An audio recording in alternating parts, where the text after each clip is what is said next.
धर्म दा जंदरा खुलना कहंदे जेकर गुरु ना लावे धार बंदे हरे गुरु लख 84 ਨੂੰ ਕੱਢ ਦਿੰਦੇ ਕਹਿੰਦੇ ਕਰ ਦਿੰਦੇ ਨੇ ਭਵ ਜਲ ਤੋਂ ਪਾਰ ਬੰਦੇ ਬੇਗੁਰਿਆਂ ਦਾ ਦਰਸ਼ਨ ਮਾੜਾ ਜੋ ਕਰਕੇ ਖੁਸ਼ੀ ਨਾਲ ਨਾਰ ਬੰਦੇ प्यारे निगुरे हो के अर्जुन ने फुल तोड़े कहते नौकर हो के द्वारे से बाहर बंदे सजना राजा जनक नु अस्त्र बकर गुरु मिले कहते ऋषि बैठे ते बेसुमार बंदे गुरु मिलिया सी मच्छियां फड़न वाला कहते जिन्हें कटे 84 अपार बंदे गुरु बिना ज्ञान नहीं गुरु बिना ध्यान नहीं गुरु बिना आत्मा का विचार नहीं होता है हरे बुद्धि को प्रकाश नहीं भ्रम का नाश नहीं जो सदा ही संशय रहता है सजना गुरु बिना नेम नहीं गुरु बिना प्रेम नहीं कहते गुरु बिना शील संतोष नहीं होता है हरे गुरु बिना हाट नहीं गुरु बिना बाट नहीं सुंदर प्रकट वेदियों कहता है सब प्रेमी भाई प्रेम के रूप अपने अपने गुरु महाराज के जाओ जाओ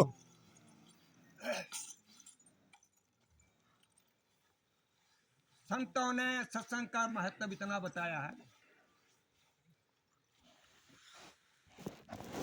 प्रयागराज में भी पीछे आपने देखा टीवी में भी देखा मोबाइलों में देखा कितना बड़ा तीर्थ है कितना लोग वहां नहाने के लिए गए कितनी जनता ने वहां डुबकी लगाई लेकिन मेरे हिसाब से उस तीर्थ से बढ़कर ये हमारा तीर्थ सबसे बड़ा है ठीक है जी जीव ने सत्संग के बीच में डुबकी लगा ली इस तीर्थ में नहा लिए उसका जन्म सफल है मान लिया वो तीर्थ है गंगा जल है हम उसको खंडन नहीं करेंगे लेकिन उससे बढ़कर ये तीर्थ है मेरी कल्पना के अनुसार जाओ जाओ सत्संग का इतना महत्व अगर आपकी आत्मा में एक सत्संग की कांसली बैठ जाएगी तो समझो कि आपका जन्म सफल होगा क्योंकि इसी सत्संग के द्वारा बड़े बड़े ऋषि मुनियों का उद्धार हुआ है बाल्मीकि के कितने बड़े ऋषि थे कितना बड़े रामायण की रचना रची लेकिन पहले वो भी डकैत थे चोरी का काम करते चोरी चोरी करते थे हर रोज लोगों को रास्ते में लूटना और उनका पहला नाम था रत्नाकर डाकू रास्ते में बैठ जाना रोज लोगों को लूटना एक दिन दो संत महात्मा जा रहे थे रास्ते में वो डाकू मिल गया महात्मा को कहने लगे भाई जो आपके पास है उसको यहीं रख दो महात्मा कहने लगे भाई हम तो संत हैं हमारे पास क्या है करमंडल है और एक चिमटा साथ में झोली है और हमारे पास कुछ नहीं तो कहने लगा झोली को छोड़ो लेकिन चिमटा और करमंडल आपका ये यहीं रख दो इसको ये बिकेगा ये मेरे काम की चीज है अब महात्मा कहने लगे अच्छा ऐसी बात है कोई बात नहीं ये लो संभाल लो रख दिया मैंने लेकिन हम एक बात पूछें से आपने आप ये बताओ आपके घर कितने नजदीक हैं बोले हमारे थोड़ी दूर है ऐसा करो अपने घर जाओ अपने परिवार से माता पिता से घरवाली से बच्चों से पूछो जो मैं रोज कमाई करके लाता हूँ आपको खिलाता हूँ क्या आप इसके हिस्सेदार हैं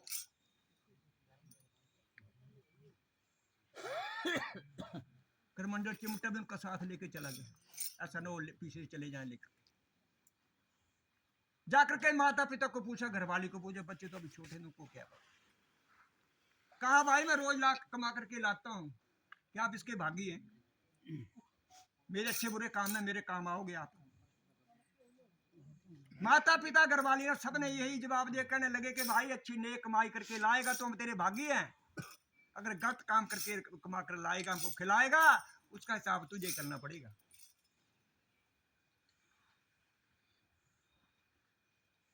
फिर सोच लो फिर बताओ मुझे दोगे मेरा साथ है हमने ठीक है दिया नेक कमाई का साथ तेरे साथ है जहां हमारी जान की जरूरत हो गया बांध देंगे लेकिन गलत काम करेगा उसका भुगतान तुझे करना पड़ेगा आगे चले गए संत महात्मा के पास, वहां बैठे थे संत महात्मा, उसका इंतजार कर रहे थे। हाँ भाई क्या जवाब मिला? महाराज तो उन्होंने तो ये जवाब दिया कि भाई नेक कमाई करेगा तुम तो तेरे सब भी हिस्सेदार है, गलत काम करके लाएगा तुम तेरे सब भी। फिर महात्मा पूछने लगे भाई किस लिए कर रहा है तू, ये बता के अच्छा कर्म है या गलत है। महात्मा को चरणों में गिर गया। महाराज बोले मैं मोह माया में भटका था, मेरे माता मेरे पिता मेरे बच्चे मेरा घर वाली,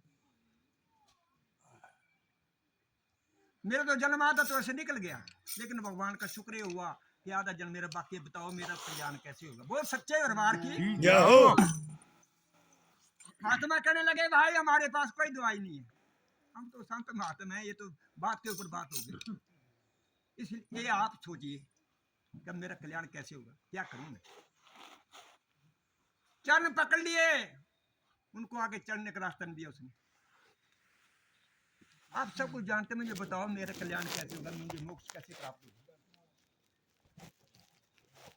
तब उन्होंने कहा ये नहीं जान छोड़ेगा हमारी, ऐसा कर जहां भगवान के नाम का सत्संग कीर्तन होगा वहां अपनी हाजिरी लगाए सत्संग सुनाकर, हमारे पास तो यही दवाई है, उसी के द्वारा तेरा कल्याण हो सकता है, तुझे मोक्ष प्राप्त हो सकता है। संत महात्माओं का वचन सुन करके जहां भी पता लगता था कि जहां सत्संग है, भगवान के नाम का कीर्तन हो रहा है, वहां वो हर काम छोड़ करके वहां जाता था। वाल्मीकि रत्ना का डाकू ने इतनी कमा के उसका नाम पड़ गया वाल्मीकि, और यहां तक कमाई कर ली उसने, राम के बल उसने मरा मरा शब्द का उच्चारण किया।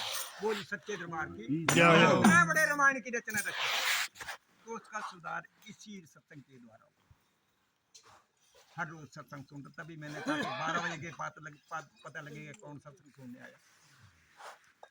बोल शंकर भगवान की जय हो। तो सत्संग का इतना महत्व है।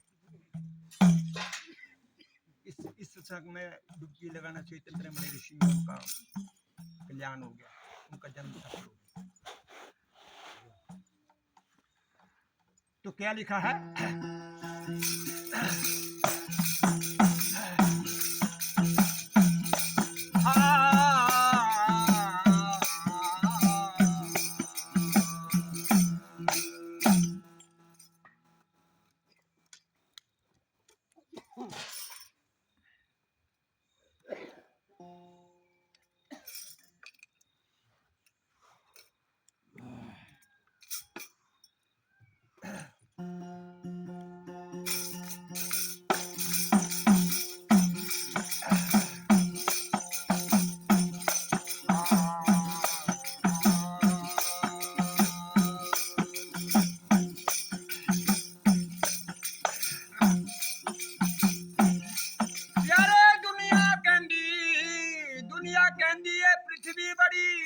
पृथ्वी बड़ी जिसपे सारी खिलकदर जाई हुई है,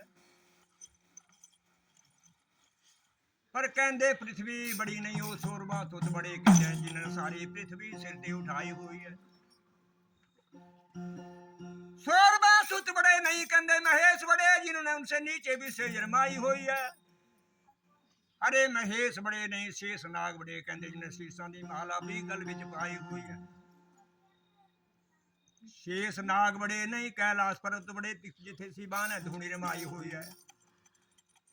हरे कैलाश पर्वत बड़े ने कहते हो रावण बड़े जिन्होंने शिवा दे ताकत भी अजमाई हुई है।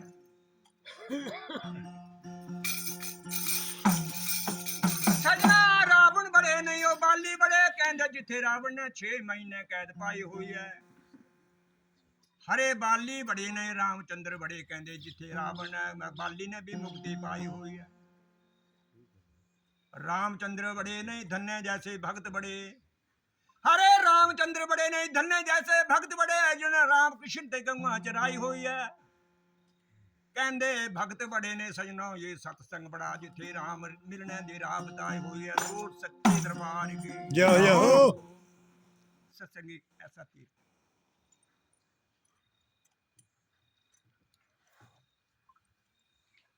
नारद मुनि 3 लोग का भ्रमण करते जा रहे थे।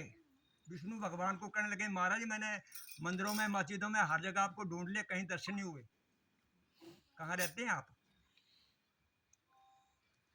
बोले नारद तो जी अभी नहीं पता, मैं नहीं मिलता कहीं मंदिरों गुरुद्वारे में, कुछ किसने कहा हमारे रहते हैं भगवान। मेरे दर्शन जहां मेरे नाम का कहीं सत्संग कीर्तन होता होगा, वहां मुझे अपने भक्तों की हाजिरी लगाना पड़ता, वहां मेरे दर्शन होते हैं।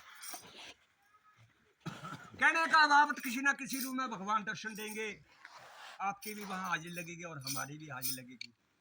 और वो आज का दिन जो आपकी हाजिरी लगेगी वहां, वो उस दिन आपके काम आ गया जिस दिन हम इस दुनिया से चले जाएंगे। बड़ी प्रेम से वो सच्चे दरबार की जय हो। क्योंकि वहां डायरी में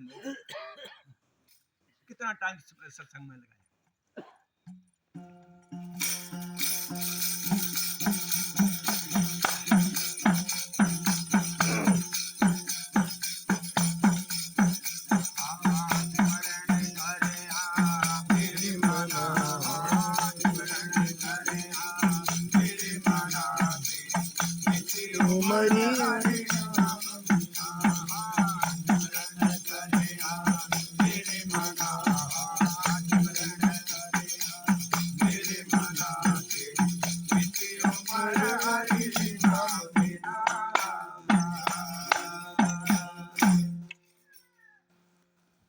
चौरासी लाख योनियां भुगतने के बाद तुझे मानस जामा मिला।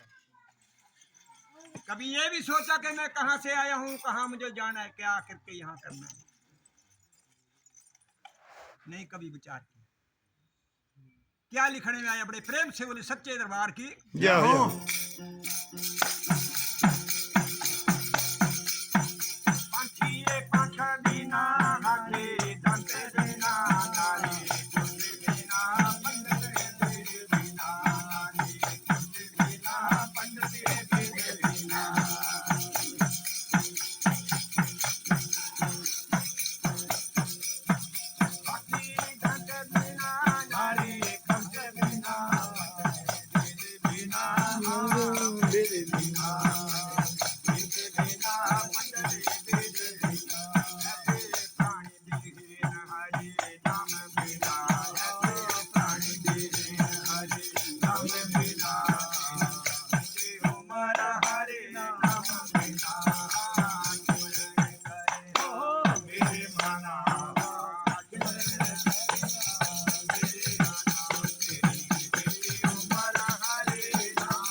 पंछी पंख बिना, हाथी दंत बिना, नारी पुरुष बिना, पंडित वेद बिना।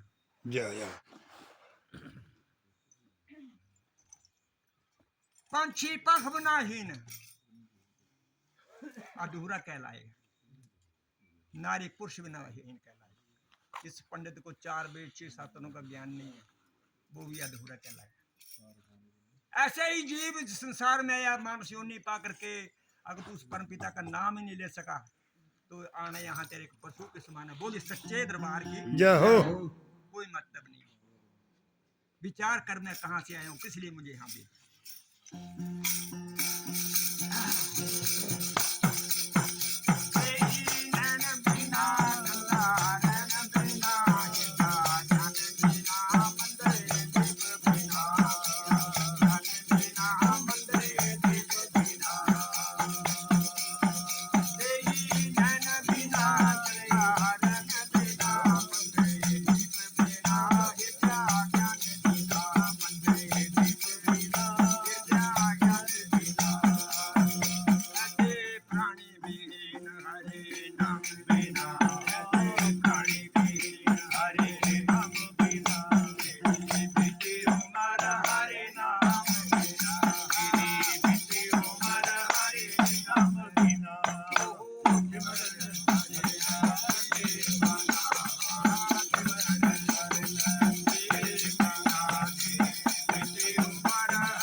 देही नैनों के बिना अधूरी है। चंदा रात्रि के बीच में नहीं होगा वो अधूरी है। जिस मंदिर के दीमा भगवान के नाम की ज्योत नहीं जगेगी वो भी अधूरा है। ऐसे ही हृदय के बीच में भगवान के नाम की ज्योत नहीं जगेगी ये भी अधूरा है। ऐसे ही मानसी उन्नी में आकर के अगर तू पिता का सुमन नहीं किया तो वो सच्चे दरबार की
सभी प्रेमी जन प्रेम से बोली सच्चे दरबार की अपने अपने माता पिता गुरु महाराज की जय।